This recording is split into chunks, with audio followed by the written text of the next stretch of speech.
Əvvəla hər birinizi salamlayırıq. Mən Telman Aslanlı. Sizi bu günləri Gənclikdə İnkişaf adlı podkastda salamlayırıq. Ümumiyyətlə bugünkü qonağımız bizim Hülya Xanəliyevadır. Biraz sizi də tanıyaq. Salam hər kəsə, adım Hülya Xanəliyevadır. Bugünkü ən aktual mövzularımızdan biri gənclərin inkişafı və gənclik dövrü haqqında olacaq.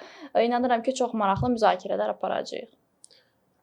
Ümumiyyətlə gənclik sferası elə bir dövrdür ki, insan həyatında ən əsaslı və ən vacib dövrlərdən biridir. Bəli. Və bu dövrlərdə əhatə edən müxtəlif aspektlər, müxtəlif dönəmlər var. Hansı ki, o dönəmlərdə biz düzgün addımlar atmalıyıq, düzgün seçimlər eləməliyik. Və düzgün seçimlər içində bizim müxtəlif şəraitlərimiz var, müxtəlif şəxsi yaşadığımız hadisələr var, travmalar var, öz məqsədlərimiz var, qoyduğumuz hədəflər var. Onlar üçün çalışmağımız, hədəflər falan bu öz qaydasında. Ümumi olaraq ilk sualım olardı ki, Hülya xanım, sizə görə, indi mən daha çox istəyəcəm biz toxunaq şəxsi təcrübələrimizdən daha çox diskussiya şəklində aparaq. Amma ümumi olaraq biz danışsaq bu gənclikdə inkişaf sizə görə nədir? Yəni siz bu inkişafı nədə görürsüz? Ümumiyyətlə gənclik dövrünü belə adlandırırlar ki, gənclik dövrü möhtəşəmdir, əladır, amma ki bu necə deyirlər, icebergin görünən tərəfidir və biz digər tərəfə baxanda görürük ki, əksinə gənclik dövrü əslində necə deyirlər, həyatın mərhələlərinin ən qarışıq və ən təzyiqli dövrüdür. Mən bunu niyə belə adlandırıram? Çünki gənclik dövrü 30 yaşa qədərdir və 30 yaşa qədər insan özünü istər bu sevgi münasibətlərində, istər karyerada, istər təhsildə özünü tapmağa çalışır və biz tez-tez rast gəlirik ki, gənclər universitetə daxil olurlar, amma deyirlər ki, yox, bu istədiyim ixtisas deyil, sadəcə bala görə qəbul olmuşam və artıq başlayır, necə deyirlər, özünü tapma axtarışları, ixtisası tapma axtarışları ki, mən hansı sahədə daha uğurlu ola bilərəm və s. və ilaxır. Və inkişaf da buradan başlayır. İnkişaf əslində necə deyirlər, bəzi məfhumlar var ki, onlar daha çox individuallıq daşıyır. Məsələn, uğur kimi. Mənim üçün olan uğur sizin üçün uğur olmaya bilər. Misal göstərim. Məsələn, bir aşpazın uğuru ola bilər ki, o istəyir ki, dünyanın ən yaxşı restoranında işləsin və bu bizə absurd görünür. Çünki bu bizim uğur anlayışımıza daxil deyil. İnkişaf da fikirləşirəm ki, bu cürdür. Mənim həyatda istədiyim inkişaf mənim məqsədimdən asılıdır. Mən qarşıma hansı məqsədi qoyuramsa, mən bu sahədə necə deyirlər, inkişaf eləməyə başlayıram. İnkişafı da mən belə adlandırıram ki, dünənki biz və bugünkü özümüz ilə müqayisədir. Yəni ki, necə deyirlər, başqaları ilə müqayisə eləmək yox ki, bu filankəs bu iş elədi, mən də bunu eləyim və beləliklə inkişaf eləyim. Xeyr, bu inkişaf adlanmır. İnkişafı biz belə adlandırırıq ki, dünən bəli, mən heç kitab oxumurdum, amma bugün mən kitab oxumağa başlamışam. Bu artıq bizim özümüzün inkişafıdır ki, biz artıq yeni nəyəsə başlamışıq. Dünənki mən və bugünkü mən arasında fərq yaranmağa başlayır artıq. Və bu dünənki mən və bugünkü mən arasında olan bir müqayisə kimi adlandırıram. Bu da təbii ki, individuallıq daşıyır. Yəni bu mənim qarşıma qoyduğum məqsəddən asılıdır. Amma biz ümumi inkişafa baxdıqda görürük ki, əlbəttə ki, inkişafa nələr daxildir? Bəli, çoxları deyir, kitab oxumaq, nitqi inkişaf elətdirmək, özünü inkişaf elətdirmək. Məsələn, gənclər var ki, təbii ki, çıxış eləmək, necə deyirlər, bizim üçün bəlkə də asan görünə bilər, amma bəzi gənclər üçün bu asan deyil. Elə gənclər görürük ki, onlar necə dərs danışmaqda belə çətinlik çəkirlər. Mən bunu öz real həyat təcrübələrimdən gördüyüm üçün danışıram. Amma elə gənclər də var ki, onun üçün çıxış eləmək necə deyirlər, çox asan bir işdir. Və həmin o bəli. Və həmin o gənclər, hansı ki, onlar nitqlərində zəiflik var və onlar deyir ki, mən nitqimi inkişaf elətdirəcəm. Bəli, bu inkişafdır, bu ümumi bir inkişaf sayılır. Daha sonra psixologiya sahəsində ola bilər. Gənclərin çoxsunun yaşadığı problemlərdən biri nədir? Stress, tənbəllik, disiplinsizlik və mən növbəti dəqiqələrdə buna da toxunacağam. Və bunda psixoloji səbəblərdir, hansı ki, bu qarşıya qoyduğumuz məqsəddə və inkişafımızı maneə törədən amillərdir. Bunları aradan qaldırmaq bizim inkişafımızdır. Təhsilimizi inkişaf elətdirmək, hansı ki, təhsil səviyyəsini artırmaq olsun, yaxud da ki, bəli, mən bugün qəbul oldum bu ixtisasa, amma istəmirəm və təhsilimi başqa cür yöndə çevirəcəm. Bəli, bu inkişafdır. Bu cür, necə deyirlər, situasiyalar bizim inkişafımızdır. Və dediyim kimi, dünənki mən və həmişə bugünkü mən ilə özümüzü müqayisə eləmək lazımdır. Dünən mən nəyi bacara bilmirdim, bu gün isə bacarıram. Bu o deməkdir ki, sən artıq inkişaf eləmisən. Ümumiyyətlə Hülya xanım qəşəng bir mövzuya toxundunuz. Bu mövzu mən çox bunu görürəm gənclər arasında. Biz görə bilərik ki, bəzi gənclər müqayisəni çox eləyirlər və həddən artıq bir müqayisə gedir. Misal üçün mən ətrafımda olan insanlardan götürəcəm. İnsan baxır 60-50 yaşında birinə və həmin insanın yüksək bir vəzifəsi var və deyir ki, bu insan məndən yuxarıdır, mən də bunun kimi olmaq istəyirəm. Və başlayır özünü o dalova atmağa. Bir müddət bu çox yaxşı, bir effektivdir. Yəni sən çalışırsan, vuruşursan, inkişaf üçün yollar axtarırsan, disiplin qurursan, amma sənin 50-60 yaşında yüksək vəzifədə olan, yüksək uğurlara çatan biri ilə müqayisə etmək nə qədər düzgündür, nə qədər real uyğundur. Sən həmin insandan birincisi yaş fərqin var. Sənin misal üçün tutalında bir case kimi, sənin 20 yaşın varsa, həmin insanın var 50-60 yaşı və 50-60 yaşında olan insanla sən özünü müqayisə eləməyin bir mənalı şəkildə düz deyil. Çünki onun şəraiti tamam başqa olub, onun oxuduğu, təhsil aldığı, onun əl çata biləcəyi şərait, vəziyyət tamam başqa olub. Bu sistemə bəlkə də tam əksi olub, tam zidd olub və sən ona uyğun addımlar atmağın, onun yolunu getməyin, mən inanıram ki, bir müddət sonra səni uğurlu eləyə bilər, amma bir müddət sonra səni yoracaq. Bu səndə ikinci olaraq da özgüvənsizliyə gətirib çıxardacaq. Sən daim özgüvənsiz olacaqsan ki, məndə bu yoxdur, məndə o yoxdur və mən sizdə nəyi bəyəndim, nəyi vurğuladınız. Ən əsas amil insanın ancaq dünənki özünü müqayisə eləməyidir. Yəni sən özünü müqayisə eləməlisən ki, mən dünənləri nə oxumuşam, mən dünənləri nə öyrənmişəm, mən dünənki özümdən nəyə görə artığam ki, mən bu günləri özümü inkişaf etmiş sayıram. Mən bu günləri özümü dünənşə nisbətən daha perspektivli insan, daha perspektivli bir gənc sayıram. Və ona görə biz bu təfəkkürü formalaşdırmalıyıq ki, biz dünənki özümüzdən üstünük. Biz ətrafımızda olan heç mən nəyə də səhv bilirəm, onu da düz qəbul eləmirəm. Düzü tam olaraq öz təcrübəmdə bunu riayət eləyə bilmirəm, açığı desəm. Ətraf yaşıdların olsun, onlarla da müqayisə eləməyin düz deyil. Təbii ki. Yəni çünki burada ola bilər başqa şərait, sosial status, ailə vəziyyəti, İnsanın öz psixoloji vəziyyəti. İnsanın öz psixoloji vəziyyəti. Ki, bu müqayisə problemi əslində ailələrdən gələn bir travmadır. Çünki Azərbaycan reallığında biz bunu tez-tez görürük ki, Azərbaycan gənclərinə uşaq yaşlarından bir müqayisə situasiyaları evdə tez-tez baş. Təbii ki, bəli, xalqın uşağı adı ilə uşaqlarda bu necə deyirlər, artıq psixologiyada da var, o yetərsizlik yaranır və həmin gənclər gələcəkdə nə qədər iş görsələr belə özlərini hələ də həmin o nöqtədə, o zirvədə görə bilmirlər. Məsələn, mən görürəm, hətta bunu böyük insanlarda da görürəm, çox çalışırlar, həddən artıq özlərini yorurlar, necə deyir, özlərini fəda edirlər. Baxanda onların ailələrinə söhbət elədikdə mən görürəm ki, doğrudan da onların bu ailə travmasıdır ki, ailələri onları o qədər müqayisə edib ki, başqaları ilə. Onlarda həm özgüvənsizlik, həm də bir yetərsizlik duyğusu yaranmağa başlayır və bu da gələcəkdə özünü saydığımız amillərdir. Yəni özünü öz yaşıdları ilə və yaxud da ki, böyüklərlə müqayisə eləməyə qədər gətirib çıxarır və özünü nə qədər tənqid eləyirsənsə, nə qədər müqayisə eləyirsənsə, bu da insanda necə motivasiyanın azlığını gətirib çıxarır, həmçinin artıq həvəssizliyə gətirib çıxarır, həmçinin də ümidin necə deyirlər, sönməsinə gətirib çıxarır. Öyle maraqlı danışsınız, maraqlı bir mövzuya da toxundunuz.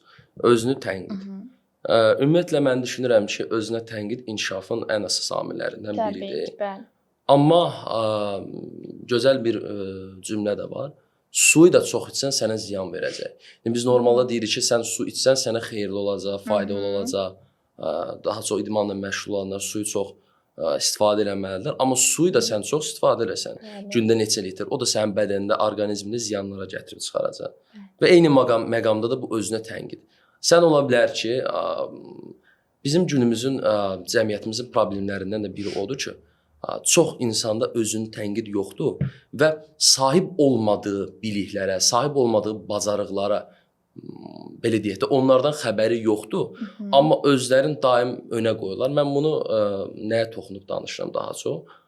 Mən bunu 3 insan tipinə bölürəm. Birinci insan tipi Onun qəşəng bir bazası var, onun qəşəng bir biliyi var. Amma bu arxa hissədə yatır, bunu ön hissəyə gətirə bilmir. Və insanlar bunu görə bilmir. Gözəl bir söz var, özünü cəmiyyətə yaxşı mənada sata bilmir, bunu göstərə bilmir. Və bu adam həmişə qıraqda qalır. İkinci insan tipi, bu adamın heç bir bazası yoxdur. Amma o qədər füsunkar danışır ki, o qədər gözəl danışır ki, o qədər özünü satmaq qabiliyyəti güclüdür ki, bu adam bir müddət qabağa gedir, önə gedir, öndə olur. Amma o baza olmadığı üçün, o içəridə yatan bir-birinə əlaqəli sistemin olmadığı üçün o hardasa öz nəticəsini göstərir pis mənada. Bu adamı işə yaxınlaşırlar, bu adamın onunla bağlı savadı yoxdur, onunla bağlı biliyi yoxdur. Nəyə var? Sırf danışmağa var, sırf özünü göstərməyə var. Və bu cürdə problemlərə gətirib çıxarır cəmiyyət içərisində. Amma ki, o dediyiniz məqam, hansı ki, insan danışığı var, heç bir biliyi yoxdur, fərasəti yoxdur. O danışıq onu bir müddətə qədər bir yerə gətirə biləcək. Buna iş tapşırılanda o necə deyirlər, onun biliksizliyi artıq üzə çıxacaq. Onun iş görmə qabiliyyəti görəcəklər ki, yoxdur, artıq danışıq ona heç bir yerdə kömək eləməyəcək. Təbii ki, elə insanlar var, bilik səviyyəsi həqiqətən aşağıdır, amma dəhşət savad, necə deyirlər, fərasətlidir və özünü necə deyirlər, yaxşı göstərə bilir və beləliklə insanların diqqətini cəlb eləyir əslində. Amma ki, biz dərinə ensək, mən belə düşünürəm ki, mütləq formada savad mütləq önəmlidir, elmə, təhsilə yiyələnmə mütləqdir. Yəni, bir şeyi bilmirsənsə, ancaq müəyyən bir hissəyə qədər danışa bilərsən. Yox, onu əgər biliyinlə möhkəmləndirirsənsə, danışığın da varsa, fərasətin də yerindədirsə, təbii ki də daha çox önə çıxa bilərsən. Bəli, bizdə o reallıq var ki, oxuma boş şeydir, əsas fərasətdir, amma mən belə düşünmürəm. Mütləq formada savad və bilik hər bir insana lazımdır ki, onu göstərə bilsin. Çünki dediyimiz kimi savadsızlıq, biliksizlik özünü mütləq ki bir formada göstərəcək. Və ümumi olaraq biz baxsaq, bir case kimi götürək bunu. Tutalım bir rəhbər heyətdir və komandaya təyin olunur və komandanın içərisində bu adamın belə deyək də heç bir biliyi, savadı yoxdur, amma yaxşı danışmağı var, yaxşı bir fərasəti var. Bir müddət o komandanı aparacaq, komanda irəli gedəcək. Amma artıq real sistemə, real idarə etməyə, real addımlara gələndə özünü bir yerdə büruzə verir. Bəli, o baza savad olmadığı üçün o artıq hardasa bir stop verəcək ki, yox, sən gedə bilmirsən də, səndə çatışmayan cəhətlər və o boşluqlar hansısa işlərdə, hansısa sistemdə, hansısa əlaqələrdə özünü göstərəcək. Və ən ideal tip insan isə mən dediyim üçüncü məqam insandır, üçüncü hissədə saydığım insandır. Həmin insanın qəşəng bir bazası var. Öz biliyini doldurub, öz savadını doldurub və bunu sosiuma, xaricə aləmə qəşəng yaya bilir. Bunu xarici aləmə çox gözəl ötürə bilir. Və həmin insan bizim cəmiyyətdə yaxşı bir inkişafda olan, töhfə verən bir insana çevrilə bilər. Və ümumi olaraq yaxşı bir mövzuya da toxundunuz. Mən indi bunun ətrafında tam diskussiya eləyəcəm. Günümüzdə biz görürük ki, bilik, savadlanmaq istəyən insan çoxdur. Və hamı istəyir ki, savadlı olsun, bilikli olsun. Amma bilikli olmaq üçün də sən davamlı şəkildə çalışmalısan, davamlı şəkildə öyrənməlisən, davamlı şəkildə öz intellektual zəkanı olsun, emosional zəkan olsun, bunların hamısını inkişaf elətdirməlisən. Və inkişaf elətdirmək üçün də sənə davamlı addımlar ata biləcəyin bir disiplinli bir sistem olmalıdır. Bəli, disiplin çox önəmlidir. İndiki gənclər deyir ki, bizim motivasiyamız yoxdur. Mən bunu ətrafımdakı gənclərdən görürəm. Yəni onlar bildirirlər ki, o motivasiya deyirəm ki, falan işi istəyirsiniz, bəs niyə eləyə bilmirsiniz?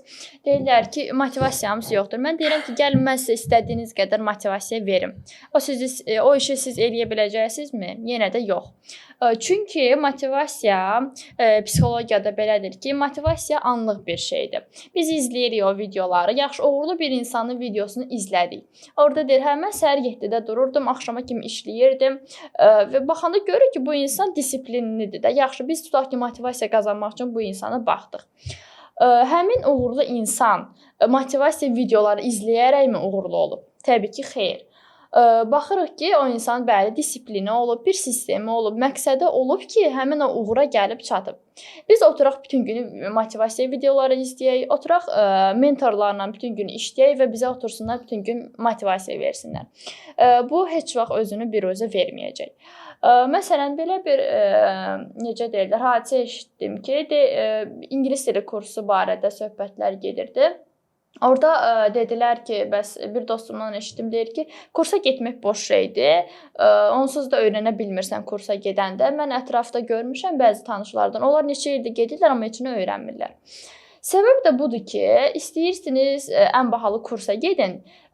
Self study anlayışı var, yəni özünlə məşğul olmaq. Sən onu eləmirsənsə, təbii ki, sən həftədə 2 dəfə 1 saatlıq ya 1 saat yarımlıq kursla sən dili öyrənə bilmərsən.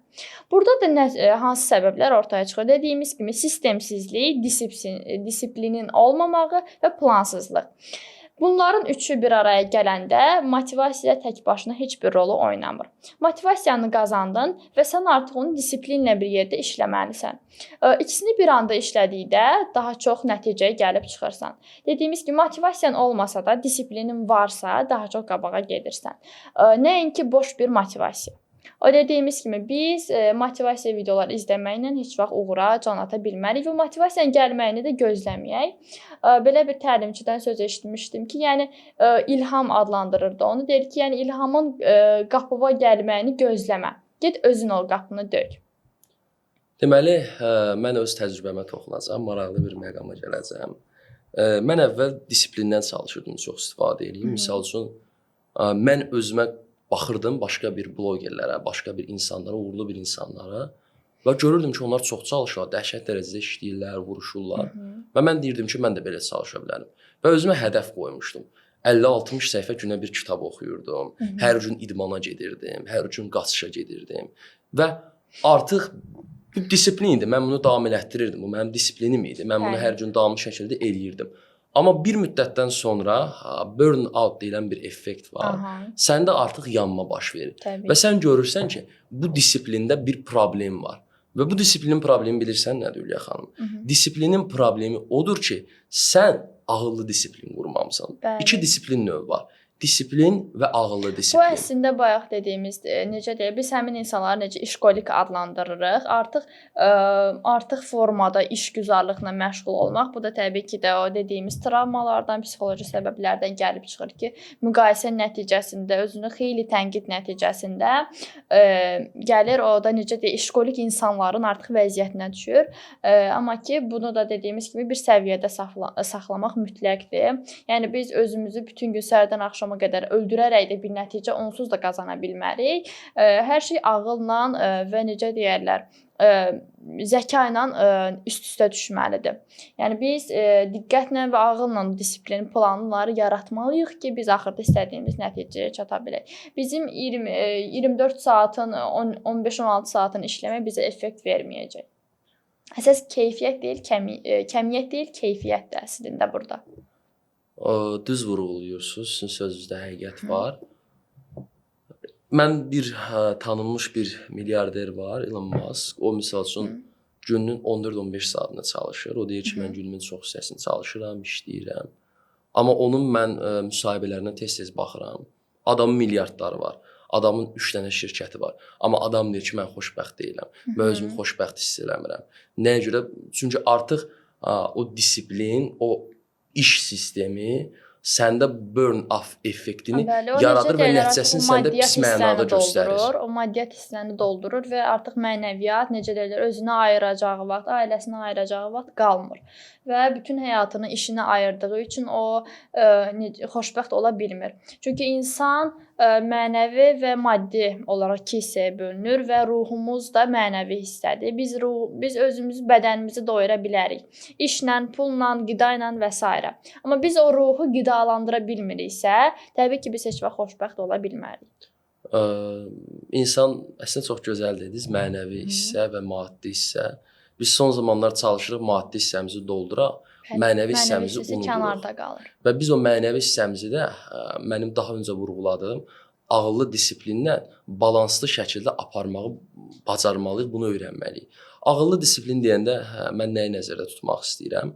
Ağıllı disiplin odur ki, sən elə bir sistem qoyursan ki, elə bir sistem düzəldirsən ki, sən həmin sistemdə çökmürsən, özü pis hiss eləmirsən.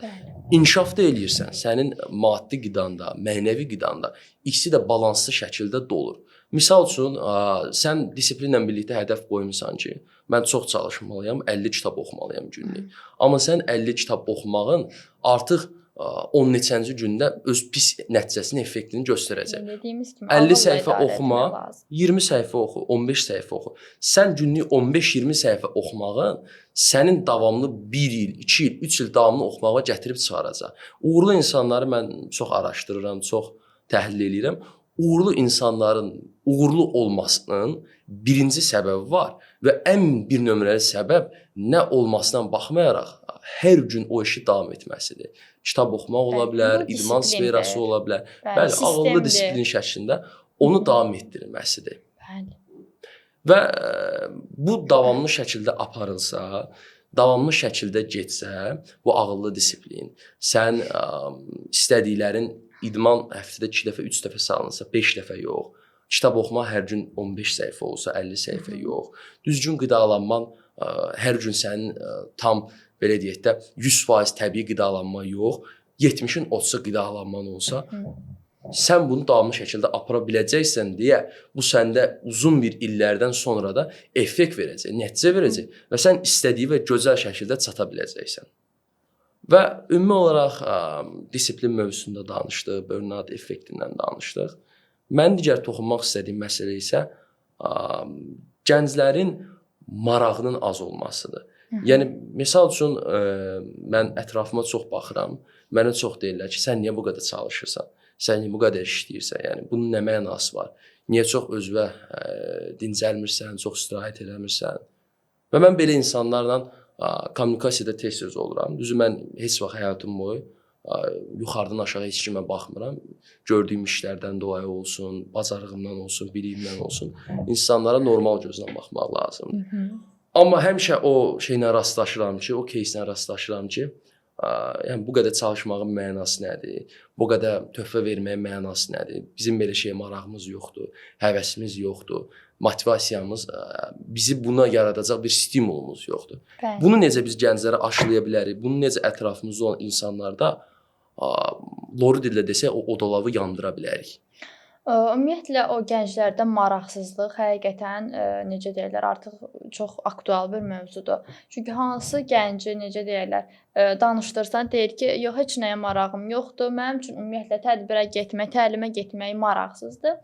Amma ki, baxanda görürük ki, o təlimə, tədbirə gedən gənclər o bütün günü oturub dərs oxuyan gənclərdən daha çox şey bilirlər. Çünki niyə? Onlar öz biliklərini praktikada artıq istifadə edirlər. Təşkilatlarda işləmək olsun, müxtəlif könüllülüklərdə fəaliyyət göstərmək olsun, bunlar artıq praktikadır. Bu o deməkdir ki, sən gedirsən ancaq öz ixtisasını yerinə yetirirsən. Bu təbii ki, ola bilər sən kommunikasiyanı gücləndirirsən insanlarla. Məsələn, CV-lərdə nə yazırıq? Analitik düşüncə, problemi anında həll etmə, stressin idarə olunması. Müsahibədə də bunları sual verirlər. Bunu bacarırsan. Tələblərə baxanda görürük ki, bu 3-4 amil var da. Bunlar nədir? Yumşaq bacarıqlar, yəni soft skills. Bunları qazanmış olursan, bu həmin o getdiyimiz tədbir, təlim, işlədiyimiz təşkilatlardan. Bunları qazanırıq. Və gənclərin də çoxsu nə edir buna? Lağ eləyirlər gedən gənclərə, məsxərəyə qoyurlar ki, bu boşdur, lazımsızdır, pulsuzdur. Dediyimiz ki, baxın burada da maddi tərəf gənclərin gözünü boyuyub çünki. Onlar fikirləşirlər ki, yox, mənim əldə edəcəyim bilik, praktikadan qazanacağım necə deyirlər, bu biliklər mənə lazım deyil. Mənə pul varsa gedirəm. Və bu da maddiyyat olaraq onların gözünü boyuyur və onlar ancaq maddi tərəfdən düşünürlər ki, aha, ancaq bu pul varsa gedirəm. Və sənin qazanacağın bilik, əldə edəcəyin praktika, bunların heç biri olmur səndə. Və işə qəbul prosesində də nə deyirlər? Baxırlar tələblərə. Müsahibəyə gənclər, biz deməli bir dəfə düşərgə keçirirdik və düşərgəyə elə gənclər gəlirdi ki, onlar çox asan və sadə sualları cavablandıra bilmirdilər. Və hansı ki, həmin gənclər idi ki, o təlimə, tədbirə gedən, çalışqan gəncləri lağa qoyan gənclər idi. İndi İndi sual çıxır ki, həmin o gənclər sizi lağa qoymalıdır, yoxsa siz onları? Hansı ki 2 kəlmə söz danışa bilmirsiniz müsahibələrdə, müsahibə bilmə bacarığına sahib deyilsiniz və sonra da oturub iş axtarırsınız ki, iş yoxdur, çünki sən tələblərə cavab vermirsən. Bilirsiniz, tələb və təklif var əmək bazarında. Sən o tələblərə uyğun gəlməlisən ki, sən də yeni təkliflər eləyərək işə qəbul ola biləsən. Gənclərdə də ümumiyyətlə belə bir sorğu keçirirəm. Elə ən yaxın deyəcəm öz qrup yoldaşlarımdan ki, niyə maraq yoxdur sizdə? Çünki mən öz ixtisasımı seçib gəlməmişəm. İstəmirəm, nə bilim, universiteti istəmirdim, ixtisası istəmirdim. O sahəyə marağım yoxdur, bu sahəyə marağım yoxdur. Və sadəcə baxırıq ki, 160 nəfərin içində, yəni bu çoxluqların içində sadəcə 5-6 nəfərdir ki, özünü inkişaf meyllidir. Hansı ki, bu inkişafa bayaq saydığımız kimi psixoloji ola bilər, nitq ola bilər. Yaxşı, sən ixtisası seçib istəyib gəlməmisən. Bəs yaxşı, bunun üçün nə edirsən? Dəyişmək üçün nə edirsən? İnkişaf üçün nə edirsən ki, sən istədiyin yerə gəlib çatasan? Burada da yenə də gənclərin öz maraqsızlığıdır, disiplinsizliyidir, ancaq maddi tərəf düşünmələridir və ancaq mənəviyyatı kənara qoymalarıdır. Yəni biz baxanda tədbirlər Azərbaycanda keçirilən, hal-hazırda həqiqətən də çox tədbir və təlim keçirilir. İstənilən mövzuda, istənilən təlimçi hal-hazırda onlayn formada da, offlayn formada da xeyli tədbir və təlim keçirilir bir gün ərzində. Yaxşı, sən istədiyin ixtisasda deyilsən, başqa bir ixtisasa çevirmək istəyirsən, amma bunun üçün heç nə eləmirsən. Sən nitqi və inkişaf elətdirmirsən. Bəlkə sən gələcəkdə diplomat olmaq istəyirsən, sadəcə dildə deyirsən bunu. Mən baxıram, qrup yoldaşlarıma elə çox uzağa getmək istəmirəm, çünki ən çox gördüyüm onlardır. Mən sosioloji istəmirəm, amma ki, Ədliyyə Nazirliyində işləmək istəyirəm. Hətta bir müəlliməmiz də var idi. O sual verdi ki, bəs sən nə edirsən bunun üçün? Heç nə. Cavab heç nədir. Sən özünü inkişaf elətdirmirsən, nitqdir, psixoloji olaraqdır. O danışan uşaqlara da baxanda görürük ki, hamısında stress var, gələcək qayğısı var ki, yox, onsuz da heç bir işə yaramayacaq. Ona görə də lazım deyil heç yerə getmək, gəlmək. Və heç bir halda inkişaf yoxdur, gənclərdə də buna maraq yoxdur. Səbəbi isə dediyimiz kimidir. Bu maddi tərəflə onları gözünü boyamaqlarıdır. Yenə də bilmirəm, bu ailədən də gələ bilər bəlkə. İstədikləri, necə deyirlər, həyat şəraitində olmamaqlardır. Buna mühit də təsir eləyir. O dediyimiz kimi, o hansı ki, dost mühitin də əslində düzgün seçmək lazımdır. Biz özümüzü aşağı çəkən yox, yuxarı aparan dostlarla bir yerdə olmalıyıq. Hansı ki, necə deyir, bir dənə söz var da, 5 milyonerlə bir yerdəsənsə, 6-cısı sən olursan. O 5 lağa qoyanla bir yerdəsənsə, 6-cısı onsuz da sən olursan. Ona görə də dost mühitlərinin təsiridir, ailə mühitinin təsiridir və insanın özünün də şəxsi keyfiyyətləri bu maraqsızlığa gətirib çıxardır. Ümumi olaraq Hülya xanım yaxşı vurğuladınız, yaxşı toxunursunuz o məsələlərə. Ümumi olaraq gənclərdə belə bir şey var ki, istədiklərini bilmirlər. Bəli. Və istədiyim bilən insanda bu da dediyimiz kimi hədəfsiz və məqsədsiz olmaqdır. Yəni boşluqda yaşamaq kimi bir şeydir. İstədiyim bilən insanda, arzusunu bilən insanda ona çatmaq üçün, bax, bayaq da çox qəşəng vurğuladın, ona çatmaq üçün də heç bir şey eləmir. Ona ancaq baxır, bu mənim hədəfimdir, bu mənim istəyimdir. Yaxşı, sən bu hədəf üçün nə edirsən?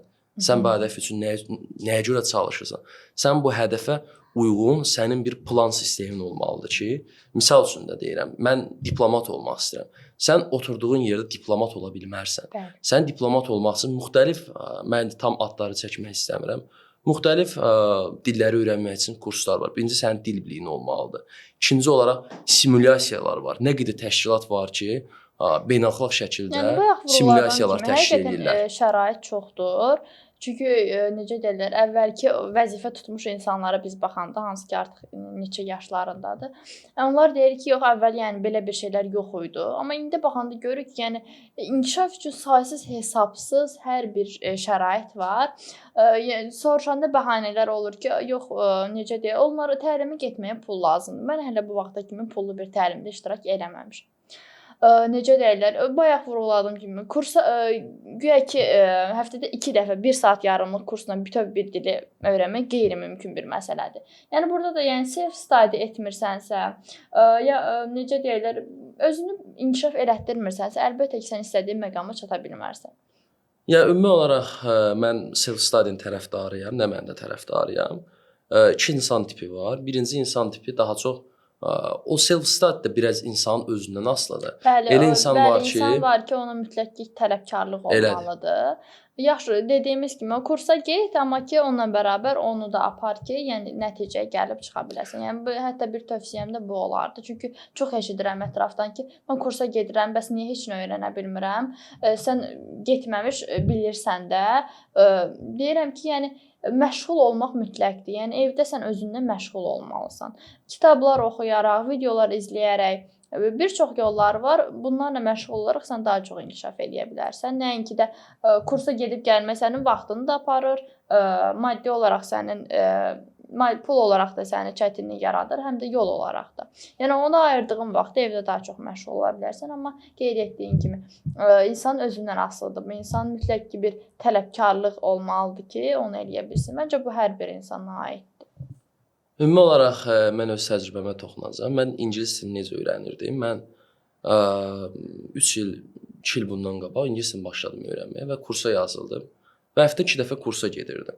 Və görürdüm ki, kurs mənə yetərli deyil. Okay, kurs mənə speaking eləyirdi, listening eləyirdi, reading eləyirdi. Yeni bir dil öyrənirik. Bu nə qədər asan da ola bilər ki? Və mən nə etdim? Mən oturdum evdə, hər gün bir kitab aldım ingilis dilində və başladım onu hər gün 2 səhifə oxumağa və bilmədiyim nə söz var idisə, mən başladım onların hamısını qeyd eləməyə. Aha, Telman, bu sözü bilmirsən, qeyd elə. Bəli. Elə öyrənməyə başladım.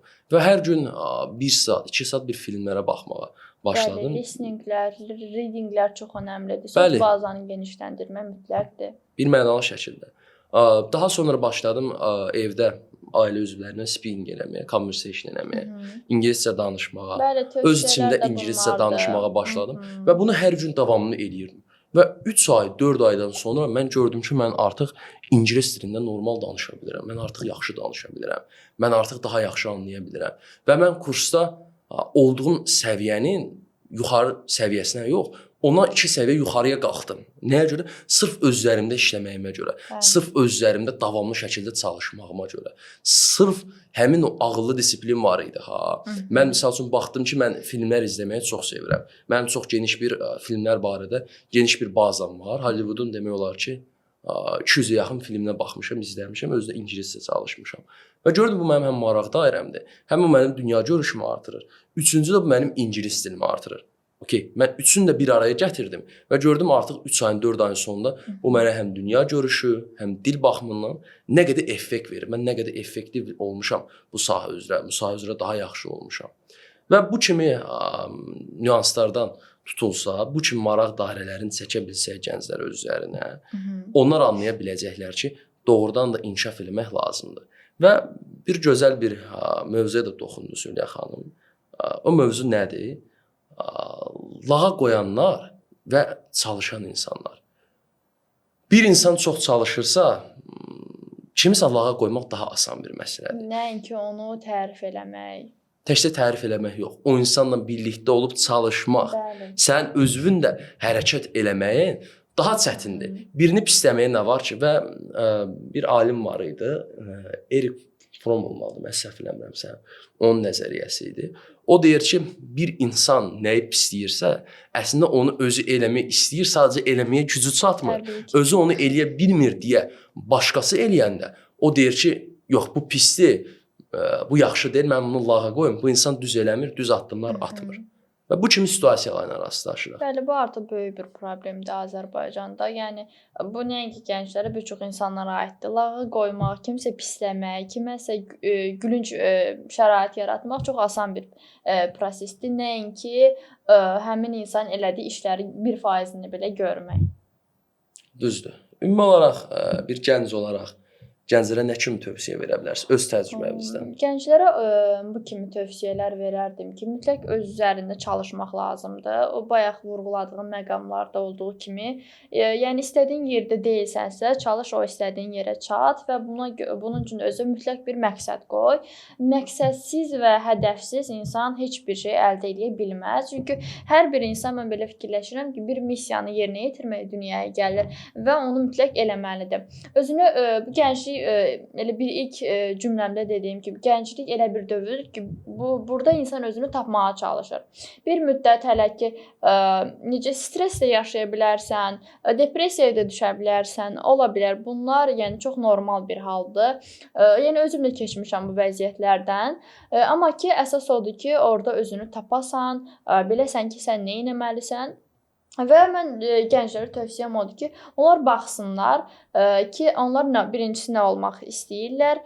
Bu peşə də ola bilər, yaxud başqa bir sahədə inkişaf eləmək də ola bilər və o sahə üçün onu bir məqsəd qoysunlar qarşılarına və o yolda bir plan qursunlar özlərinə.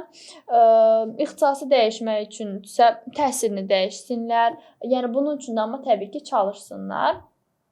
Və ən önəmlisi dil bilikləri tövsiyə eləyərdim gənclərə, mütləq şəkildə məşğul olsunlar. Daha sonra çıxış qabiliyyətlərini, nitqlərini inkişaf elətdirməyi tövsiyə eləyərdim. Əlbəttə ki, hər insan o demək deyil ki, çıxıb mütləq ki 200-300 nəfərlik auditoriyanın qarşısında çıxış eləmə. Belə bir anlayış yoxdur təbii ki də. Amma sən kimləsə ünsiyyətdə, sən iş müsahibələrində iki cümləni ard-arda qura bilmirsənsə, istəyirsən dünyanın bütün biliklərini əldə eləmiş ol, bu sənə kömək eləməyəcək. Ona görə də ki, mütləq danışıq, nitq çox önəmlidir. Çünki danışıq və nitq insanı cəlb edən proseslərdən biridir. İnsan ilk dəfə biri ilə tanış olanda onun səs tonu və onun danışığından artıq cəlb olunmuş olur ki, həmin insan nə bilir. O dediyimiz kimi, bayaq az da bilə bilərsən, amma elə danışarsan ki, qarşıdakı insanı cəlb edə bilərsən. Ona görə danışıqdır, nitqdir. Bunları mütləq şəkildə inkişaf elətdirmək lazımdır. Ünsiyyət qurmağı bacarmaq lazımdır. Bu networking, yəni şəbəkələşməklə də ola bilər və maraqlı olduqları sahələrlə bağlı çalışsınlar, təlim və tədbirlərdə iştirak eləsinlər, öz biliklərini bu sahələrdə göstərsinlər və praktikada göstərsinlər də, necə deyək. Yəni könüllü təşkilatlar ola bilər, fərqli təşkilatlar ola bilər, müddətli, müddətsiz, sertifikat və bəzi gənclərdə də bu problem var. Təlimə gedirəmsə mütləq sertifikat alım. Sertifikata görə getməsinlər tədbirə, təlimə. Çünki təlimə və tədbirə gedirsənsə, sən bir bilik əldə etmək üçün gedirsən. Məsələn, mən ünsiyyət təliminə gedirəmsə, mən oradakı sertifikat önəmli deyil. Yaxşı deyəcəklər, sənin sertifikatın var, bəs nə öyrənmirsən? Sən orada cavab versən ki, yox, mən sertifikat üçün getmişdim. Əlbəttə ki, bu boş bir şeydir. Ona görə də hansı bir təlim, tədbir fərq eləmir gedirsənsə, mütləq şəkildə bilik əldə etmək üçün get. Gedib dostlarına qoşulub gəlmisənsə, ondan sonra heç getmə o tədbirə. Sertifikat üçün gəlmisənsə, heç gəlməyin mənası da yoxdur. Və tövsiyəm odur ki, mən bunu yaxşı bir müəllimdən tövsiyəsi ilə eləməyə başladım. Evdə oturub izlədiyimiz videolarda, kitablarda oxuduğumuz zaman, təlim və tədbirə getdiyimiz zaman da həmişə həmin müəllim deyirdi ki, bir dəftər tutun özünüzə və orada pis və yaxşı şeylərin hamısını qeyd edin. Məsələn, gələcəkdə bir təlimçi olmaq istəyirsiniz, oturun o təlimçinin pis və yaxşı tərəflərini yazın. Məsələn, bu təlimçidə mən nəyi bəyəndim? Bu məqamları qeyd elə. Təlimçidə hansı məqamları bəyənmədim? Onları qeyd edirəm ki, gələcəkdə də özüm onları etməyim. Bu kimi tövsiyələrim olacaq və necə deyirlər, sosial mühitdir, ətrafdır, dost tanışın o necə deyir, aşağılayıcı sözlərinə olsun, onların lağa qoymaqlarına heç kim fikir verməsin. Çünki bir gün sən özün zirvəyə çatanda, onlar aşağıda qalan artıq kimin kimə lağ eləyəcəyini artıq həyat göstərmiş olacaq. Çox düz deyirsiniz. İnsanlar var ki, bir müddət çox lağa qoyulur, amma bir müddət bir zirvəyə çatandan sonra artıq ailə təzyiqləri də ola bilər. Təbii ki də hər ailə dəstəkləmir ki, yəni get pulsuz işlə çalış, könüllülər boş bir şeydir. Yəni hər ailə dəstəkləmir. Yəni ailə təzyiqləri də yaşanacaq təbii ki də, qrup yoldaşları, yəni dost, çevrə, hamı təzyiq göstərə bilər. Əsas özünü tapmağın və özünə inanmağındır. O baxımdan da biz özümüzə inanmalıyıq. Mən daha çox vurğulayıram bunu. Mən çalışıram onlara daha çox baxım. insanın çox şey öz düşüncəsindən də asılıdır. Bəli, Misal üçün mən daim şəxsi özümə deyirəm ki, mən daha əvvəldən də deyirəm ki, mən daha fərqliyəm, mən daha bacarıqlıyam, mən daha çoxunu eləyə bilərəm, mən daha çoxunu bacara bilərəm. Çünki məndə bu potensial var və insan özündə olan o potensiala inanmalıdır ki, doğrudan da mən buna sahibəm, məndə bu güc var, mən bunun öhdəsindən gələcəm. Və mən bunu deyə illərlə, aylarla daim özümə sübut edirəm ki, mən bunu doğrudan da bacarıram, mən bunu doğrudan da eləyə bilirəm. Çünki insan özünə inanmasa, insanın özündə inam olmasa ki, mən doğrudan da bu işi görəcək qədər güclüyəm, bu işi görəcək qədər inamlıyam, sən ona inandıra bilməsən özünü, ətrafında onun heç kim ona inanmayacaq və sən o işdə də problem yaşayacaqsan. Və daim mən özümə deyirəm ki, Telman, sən bunu bacara bilərsən, Telman, sən davam edə bilərsən, Telman, səndə alınacaq. Və mən başlayıram daim özümə inanmağa ki, doğrudan da məndə bu bacarıq var, məndə bu potensial var, mən bunu eləyə bilərəm və mən bunu eləyəcəm də. Həqiqətən də eləyirəm mən bunu. Bəli, o sözlər də insan iki hissədən ibarətdir, şuur və şuuraltı. Yəni şuuraltına yeritdikdən sonra fikirləri əlbəttə ki, sən həyatda qazana bilirsən. Və əlavə olaraq da yəni o dediyimiz o məqamlar hansı ki, o təzyiqlərdir və s. Yəni ki, o insanın hər şey özündən asılıdır. Yəni kimsə günahlandırmaq həqiqətən çox asandır. Yəni filan kəs mənə dedi, mən ona görə elədim, yoxsa eləyərdim filan işi, ora gedərdim, bunu eləməzdim. Yəni bunlar boş bir şeydir. Yəni insan mütləq iradəli olmalıdır və inamlı olmalıdır. Yəni baxırıq məsələn nədir gənclərin və yeniyetmələrdə ən böyük problem məsələn narkomaniya məsələn. Baxanda görürük ki, onların mən müsahibələrini izləyirəm. Hansısa bir dosta qoşulmaqla falan gəlib bu vəziyyətə düşüblər. Amma ki, hər bir insan öz iradəsi və inamı olmalıdır ki, sən həmin insanların sözünə qulaq asmayasan və öz bildiyini eləyəsən. Ümumiyyətlə mən 3 amil var ki, mən 3 amil ödənəndə həmin insanı uğurlu sayıram. Bunlardan birincisi sənin yaxşı insan olmağındır. Yəni bura sənin vicdanının təmiz olmasıdır, yaxşılıq eləməyindir, sənin öz norma dəyərlərini yaradıb o norma dəyərlər üzərində yaxşı insan anlayışında yaşamağındır. Əgər sən bunu yaşaya bilirsənsə, artıq sən mənim üçün uğurlusan. Təbii ki, bu mənim aspektimdir, bu mənim baxış bucağımdır. İkinci olaraq isə sənin bir hissə var ki, tutalım bu vəzifə ola bilər və yaxud da sən indi bunu biz misal desək, rəssamsansa rəsm əsərləri dünyada tanıtmağın ola bilər, fotoqrafsansa çəkdiyin şəkillərin dünyada tanıtmağın ola bilər.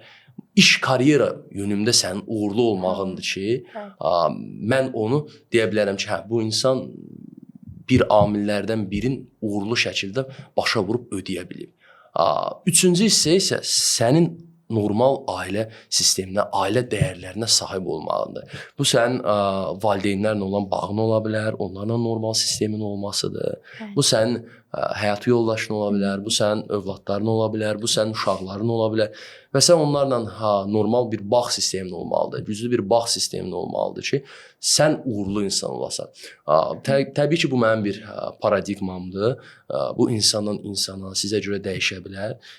Bəzi stereotiplər var ki, mən çalışıram o stereotipləri məhv edeyim bir mənalı şəkildə, o stereotipləri yığışdıra.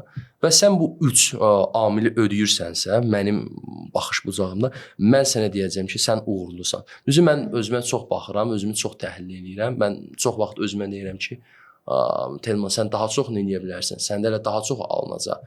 Tam olaraq özümdən tam da razı deyiləm, narazı olduğum məsələlər var.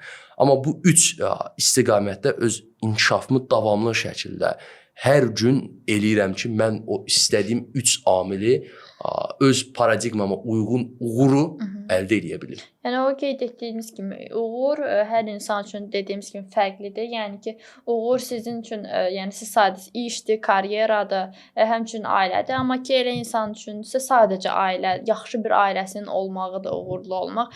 Məsələn, görürük ki, yəni çox varlı ola bilərsən, çox vəzifəli bir şəxs ola bilərsən, amma ki, o mənəvi qidalar olsun, yəni ailən olsun, sənin bir dostun yoxdursa, sənin dərdini bölüşə biləcəyin, bir ailən yoxdursa, yəni həmin insan özünə deyir ki, bəli, mənim hər şeyim var, amma ki, mən uğurlu insan deyiləm. Çünki məndə, yəni mənim bir dostum belə yoxdur ki, mən onunla sirrimi bölüşə bilim, bir öz dərdimi bölüşə bilim.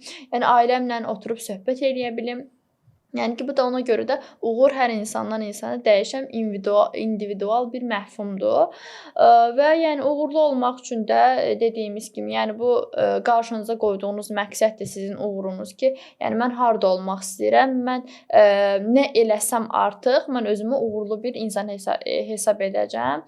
Yəni uğurlar o demək deyil ki, sən mütləq çox böyük zirvədə olmalısan, çox böyük işlərə sahib olmalısan. Təbii ki, bu da deyil. Yəni kiçik bir işlər də sənin uğurun ola bilər. Yəni necə deyirlər, elə bir insan ola bilər ki, o heç vaxt ünsiyyət qurmağı bacarmayan bir insandır. Çox introvert bir insandır. Amma ki, o günün birində çox yaxşı bir çıxış edən bir insana çevrilir. O deyir ki, bəli, bu mənim uğurumdur. Yəni gördüyünüz kimi bizə kiçik görünən işlər bəzi insanların böyük bir uğuruna çevrilə bilər. Onların böyük bir uğuru hesab olunmuş ola bilər. Bununla da əziz izləyicilər, podkastımızın sonuna çatdıq. Mən düşünürəm biz Hülya xanımla yaxşı mövzulara toxunduq, çox çətin mövzulara və perspektivli bir mövzulara toxunduq.